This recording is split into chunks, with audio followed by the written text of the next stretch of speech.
بص يا سيدي، في الوسط الفني عشان تشتغل مش لازم تشتغل على نفسك خالص، ولا تجتهد، ولا تروح ورش، ولا تروح معهد، ولا تنمي اي موهبه عندك. اسمع مني من الاخر، انا جاي لك من الاخر وبقول لك لازم يبقى عندك واسطه، وواسطه محترمه.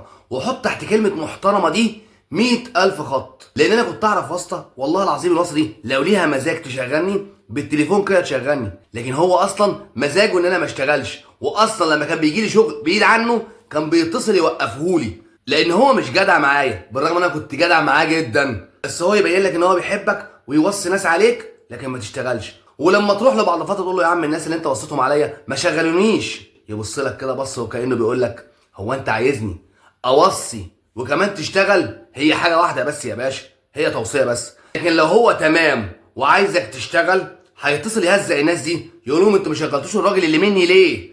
لكن هو اصلا مش عايزك تشتغل، وانا بقى هرش الحوار ده كله وقاعد له وههينه.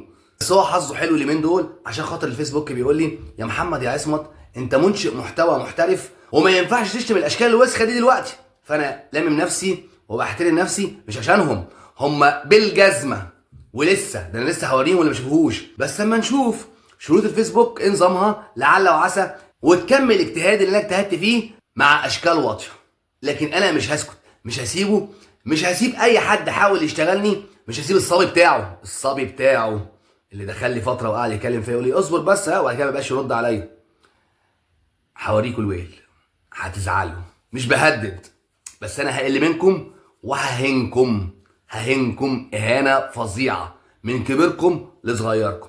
وعلى فكره انا مش بشتم الوسط الفني كله، لان في ناس محترمه قوي في الوسط الفني انا قابلتهم، بس ناس تتعدى على الصوابع، يعني مش عايز اقول لك يمكن ايد واحده او ايدين ما يكملوش ايدين.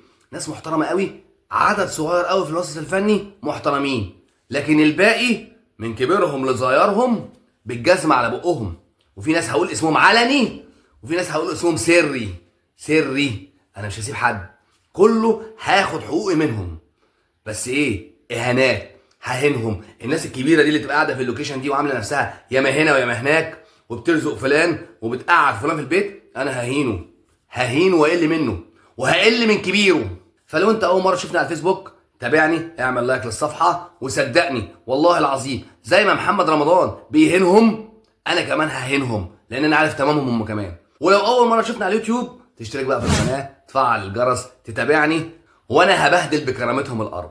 سلام عليكم.